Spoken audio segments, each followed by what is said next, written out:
వైఎస్ఆర్, జోహార్ వైఎస్ఆర్, జోహార్ doctor BR Ambedkar, జోహార్ doctor BR Ambedkar. తమ్ముడు phone తెచ్చు కొంచెం.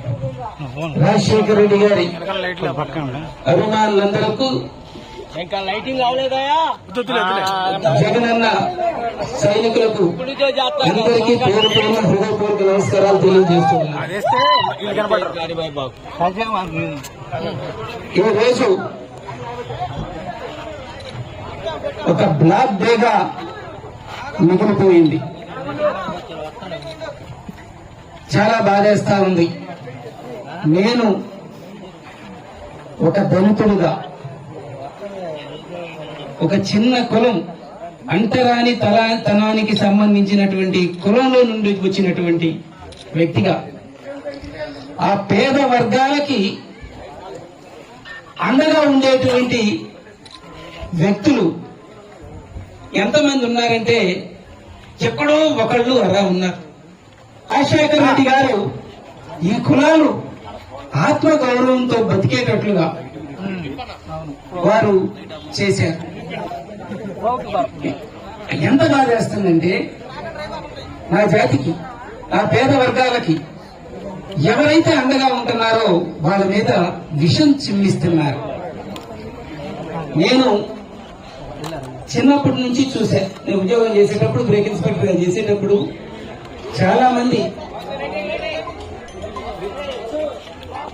హాస్పిటల్లో వాళ్ళ పిల్లల్ని చూపించుకోలేక, అయ్యా నా బిడ్డకి గుండెలో చిల్లుంది, ఆపరేషన్ చేయించుకోవడానికి డబ్బులు లేవు, నా భార్యకి కడుపులో గడ్డ ఉంది, ఆపరేషన్ చేయించుకోవడానికి డబ్బులు లేవు అని అంటే చందాలు వేసుకుని ఆపరేషన్లు చేయించుకునేటువంటి ఈ పేద వర్గాలు డాక్టర్ రాజశేఖర రెడ్డి గారు ఒక్క సంతకంతో కార్పొరేట్ హాస్పిటల్స్ లో స్పెషల్ రూముల్లో ఉండి ఉచితంగా ఆపరేషన్ చేయించుకుని మళ్లీ ఇదే మాలపల్లికి, మాదిగపల్లికి, ఇరుకుల కాలనీకి, యానాది కాలనీకి వాళ్ళు వచ్చి వాళ్ళు స్వతంత్రంగా బతుకుతుండేటువంటి విధంగా రాజశేఖర రెడ్డి గారు చేశారు.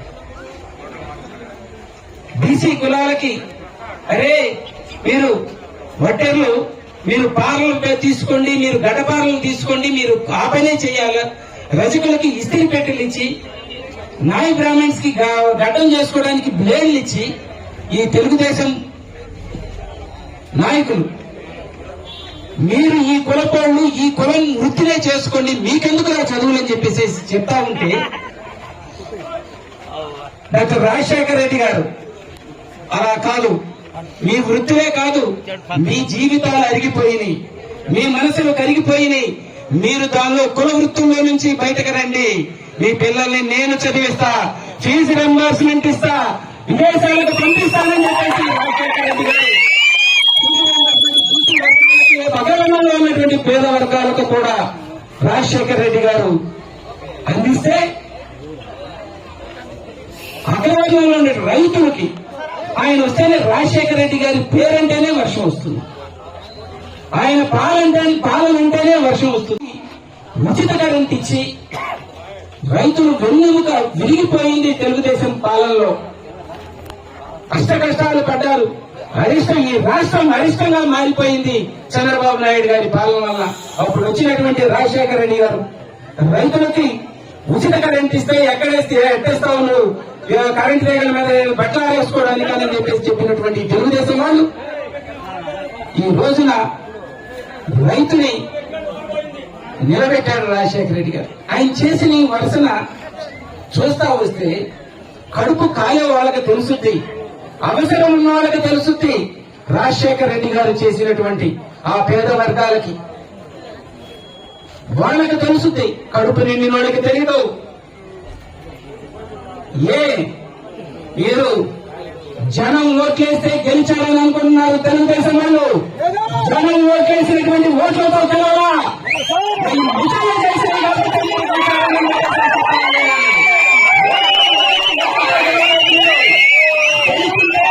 ఇలా ఉండేవాళ్ళు కాదు. మీరు ఓట్లు జనేసినటువంటి ఓట్లతో గెలిచింటే ఇలా ఉండేది కాదు. ప్రజల యొక్క విలువలు తెలిసే మీకని చెప్పేసి చెప్తున్నారు. ఏమనుకుంటున్నారు మీరు? మమ్మల్ని అందరినీ జైలుకు పంపించాలనుకున్నారా చంద్రబాబు నాయుడు గారు? చెప్తున్నా మీకు, మమ్మల్ని బలహీన వర్గాల్ని జైలుకు పంపించాలని మీరు అనుకుంటే, మేము కూడా జైలు నింపాలని మేము అనుకుంటే, గ్రామాలు ఖాళీ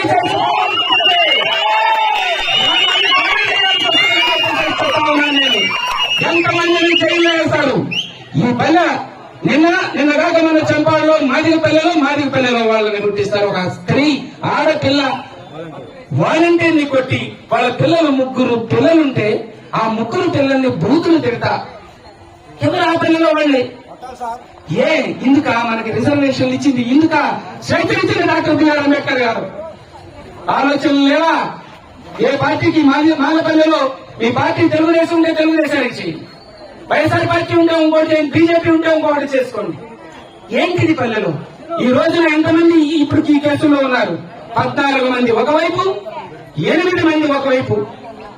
సాయిబాబా ఉన్నాడా ఇక్కడ? ఎన్ని కేసులు పెట్టిస్తున్నాడు సాయిబాబా? ఒక్కసారి సాయిబాబా గుర్తు పెట్టుకో. ఇప్పుడు ఇది అయిపోయిన తర్వాత నీ ఇంటికి వస్తా, నీతో మాట్లాడతా.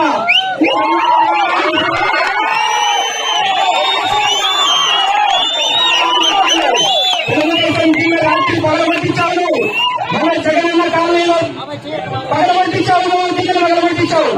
పోలీసు వాళ్ళు చూడలేదా? పోలీసు వాళ్ళకి తెలియదా? ప్రజలకు తెలియదా? ఏం కేసు ఎందుకు పెట్టలేదు? అప్పుడు నేను పోలీసు వారిని దిమ్మె పగలబట్టినందుకు కేసులు పెట్టమంటారని ఈ రోజు తెలుగుదేశం దిమ్మ వాళ్ళే పగలబట్టించుకుని అర్ధరాత్రి వాళ్ళే పగలబట్టి ఉదయం పూటనే డాక్టర్ రాజశేఖర్ రెడ్డి గారి విగ్రహాన్ని తగలబెట్టించారు. ఎవరు తగలబెట్టించింది? ఎవరు తగలబెట్టింది? ఎవరు తగలబెట్టింది? ఎవరు? పల్లెలో వాళ్ళు కాదు. మీ మీదకి ఒక రాయి వచ్చి తగులుతాయి, ఆ రాయి మీద కేసు పెడతారా మీరు? ఆ రాయిని విసిరేసిన వాడి మీద కేసు పెడతారా? విసిరేసిన వాడి మీదనా రాయి మీద కేసు పెడతారా? ఈ పేద వర్గాలందరూ కూడా రాళ్లు మాత్రమే. ఈ బొమ్మని తగలబెట్టిన వాళ్ళు రాళ్లు మాత్రమే.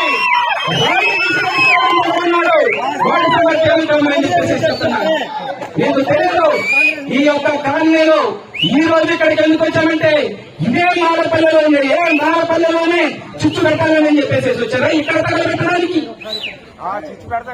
ఇదే అద్దెపల్లి మాలపల్లి యొక్క వాళ్ళ యొక్క ఆత్మ గౌరవాన్ని కాపాడుకోవడానికి ఈ రోజు జగనన్న సైనికులందరూ ఇదే 12 గంటలు దాటక ముందే మా రాజశేఖర్ రెడ్డి గారిని అక్కడే నిలబెట్టుకోవడానికి తగలబెడతారు. ఎన్ని విగ్రహాలను తగలబెడతారు? మనుషులు ఎంతమందిని తగలబెడుతున్నారని చెప్పేసి అడుగుతా ఉన్నా. మీ ఇంటికి వచ్చి మాట్లాడతాం, సమాధానం చెప్పు. ఎందుకు తగలబెట్టావు? ఎందుకు ఈ తిమ్మని పగలబెట్టావు?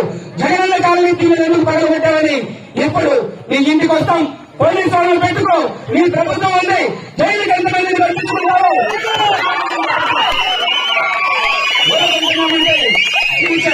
పాలన చేసుకోండి. మీరు చెరువులు దోచుకుంటున్నారు, చెరువులు తగులుకోవడం మొదలు పెట్టారు. ఇసుక దోచుకుంటున్నారు, ఈఓఏలను మారుస్తా ఉంటున్నారు. అధికారులను వాళ్ళు వీళ్ళని అంటున్నారు. జగన్మోహన్ రెడ్డి గారు చచ్చిపోలేదని చెప్పేసి అన్నారు. చెప్తున్నా తెలుగుదేశం నాయకులు చెప్తున్నా, ఎక్కడ వైఎస్ఆర్ కాంగ్రెస్ పార్టీ ఈ రాష్ట్రంలో ఓడిపోయిందేమో కానీ చచ్చిపోలేదని చెప్పేసి చెప్తున్నారు. బాబు ఓడిపోయాడేమో కానీ చచ్చిపోలేదని చెప్పేసి చెప్తున్నారు. మీ మాటలు మీరు చేసేటువంటి దోపిడీల్ని ఎదురేస్తాం. వాటిని ప్రతి ఒక్కటి కూడా బయట పెట్టాలని ప్రతి గ్రామంలో ఏ చెరువు తవ్వుతున్నారో చెప్పండి, ఏ ఇసుక తీస్తున్నారో చెప్పండి, ఎక్కడ అక్రమాలు చేస్తున్నారో చెప్పండి. వాళ్ళ దోపిడీని అడగడదాం, వాళ్ళు చేసే అక్రమాలను బయటకు తీద్దాం. ఏదో చేసుకున్నారు, గెలిచారు, పోలీలే వాళ్ళ చావు వాళ్ళని చావనేయండి. మిషన్ల ద్వారా గెలిచినటువంటి వాళ్ళు నీచంగా చేశారని వదిలేసి గమ్ముకుంటే, అరే నిన్న కాక మొన్న ఎలక్షన్ రోజు బీసీ కొమ్మల్ని తలకాయ పగలగొట్టారు. నిన్న ఇక్కడ కాపులు కొడుతున్నారు. చుండూలో ఉంటే రెడ్డిస్ని కూడా రెడ్డిస్తూనే కొట్టిస్తున్నారు. ఏంటిది? మాదిగలతో మాలలతో ఈయన మాత్రం ఇళ్లలో వ్యాపారం చేసుకుంటాడు. ఇతను సాయిబాబా నకానంద బాబు గారు, ఆయన అక్కడో గుంటూరులో ఉంటాడు, ఎక్కడ ఉన్నాడు, రివ్యూస్ కూడా అక్కడే పెడతాడు. ఆనందబాబు గారు గెలిచారు, మీ పాలన చేసుకోండి. ఇలా చిన్న బలే నువ్వు కూడా ఒక రిజర్వేషన్ అనుభవించావయ్యా. నీకు కూడా డాక్టర్ బిఆర్ అంబేద్కర్ గారు రిజర్వేషన్ ఇచ్చారయ్యా. ఏంటి ఈ వాళ్ళ మీద దాడులు? ఇప్పుడు తగలబెట్టిన వాళ్ళ మీద అయినా కానీ నాకు బాధేస్తుంది. ఎందుకంటే నాకు వాళ్ళ మీద కోపం రావట్లా. వాళ్ళకు కూడా రాజశేఖర రెడ్డి గారు ఆరోగ్యశ్రీ ఇచ్చారు, వాళ్ళకు కూడా జగన్మోహన్ రెడ్డి గారు అమ్మఒడి ఇచ్చారు, ఆ ఇంట్లో కూడా వాళ్ళకి ఇంటి ప్లాట్ ఇచ్చారు. వాళ్ళకి తెలియట్లా, అజ్ఞానులు. మన ఇంటిలో ఒక మానసిక రోగి ఉంటే మన బిడ్డ అయినా వాడు మనల్ని ముఖాన్ని కొడతా ఉంటే మన బిడ్డే కదా, జాగ్రత్త చేసుకుంటాం. ఖచ్చితంగా ఈ విగ్రహాన్ని తగలబెట్టినటువంటి వాళ్ళు తెలియనటువంటి మానసిక వికలాంగుల్లో ఉన్న మన బిడ్డలే వీళ్ళ చేత చేయించింది. ఖచ్చితంగా ఈ యొక్క కార్యక్రమాన్ని చేయించింది తెలుగుదేశం నాయకుల యొక్క, తెలుగుదేశం ఈ సీఎం చేశాడు, తెలుగుదేశం నాయకులు చేశాడు, ఎక్కడ ఉన్నటువంటి పెత్తందారి సాయిబాబా చేశాడు. మరి వాళ్ళ మీద కేసు ఏం చేస్తున్నారు? పోలీసు వారు మొన్న ఒక మాట అడిగారు, అయ్యా పలానాళ్ళ మీద కేసు పెట్టాం, అది అన్నోన్ పర్సన్స్ అన్నారు. కేసు రిజిస్టర్ చేయాల అంటే అర్ధరాత్రి మర్డర్ జరిగితే అన్నోన్ పర్సన్స్ కేసులు వదిలేస్తారా సార్ అని అడిగే పోలీసు వాళ్ళని. మీరు కేసు ఎఫ్ఐఆర్ చేయి, రిజిస్ట్రేషన్ చేయి. ఒక మాలోడు వచ్చి కేసు ఇస్తే వాటికి రూల్స్ చెప్తారు, ఒక మాదిగోడు వచ్చి కేసు ఇస్తే వాటికి రూల్స్ చెప్తారు. ఈ రోజున దినబడలు పెట్టారే, సాయిబాబాని తీసుకున్నా ఈ యొక్క పల్లెలో ఉన్నటువంటి ఈ ఇద్దరిని కూడా తీసుకుని వెళ్ళి అరెస్ట్ చేసి పోలీసుల దగ్గర మీ దగ్గర కూర్చోబెట్టారే. సాయిబాబా పబ్లిక్ గా టవల్స్ వేసుకొని జగనన్న ప్రభుత్వానికి సంబంధించినటువంటి వాటి కూర్చిన వాళ్ళ మీద ఇంతవరకు ఏం మాట్లాడలేదు పోలీసులు అని చెప్పేసి చెప్తా ఉన్నా. పోలీసులు మీరందరికీ నేను ఒకటే చెప్తున్నా, తెలుగుదేశం జెండాలు వేసుకోవద్దు, తెలుగుదేశం చొక్కాలు వేసుకోవద్దు, తెలుగుదేశం రక్తాన్ని పెంచుకోవద్దు. మీరు కూడా ఒకప్పుడు రాజశేఖర రెడ్డి గారు ఇచ్చినటువంటి, జగన్మోహన్ రెడ్డి గారు ఇచ్చినటువంటి, వారు ఇచ్చినటువంటి వాటితోనే మీరు కూడా మీ కుటుంబాలు, మీ పిల్లలు, మీ అన్నదమ్ములు ఎవరో ఒకరు వాళ్ళని ఉపయోగించుకొని ఎదిగిన వాళ్ళేనని చెప్పేసి చెప్తున్నా. పేద వర్గాల వైపు చూడండి. మనం ఈ రోజున జగన్మోహన్ రెడ్డి గారిని కోల్పోయి ఖచ్చితంగా పేద వర్గాలు ఈ రోజున ఎంతో నష్టపోయింది. రాజ్యాంగాన్ని డాక్టర్ బిఆర్ అంబేద్కర్ గారు ఇస్తే వాలంటీర్ వ్యవస్థనిచ్చి ఈ మాల మాదిగా ఎరుకుల యానాది బీసీలకు గాని అగ్రవర్ణంలో ఉన్నటువంటి పేదవాళ్ళకు గాని జగన్మోహన్ రెడ్డి గారు ఒక స్వేచ్ఛనిచ్చారు, జగన్మోహన్ రెడ్డి గారు ఒక స్వాతంత్ర్యాన్ని ఇచ్చారు. ఎవరు ఎక్కడికి పోయి అడగాల్సిన అవసరం లేదు. వాళ్ళ ఇంటికి వాలంటీర్ వచ్చి పనిచేస్తున్నారు. అదే ఎన్నికలకు ముందు 10,000 చేస్తానని చెప్పేసి వాళ్ళని మోసం చేశారు.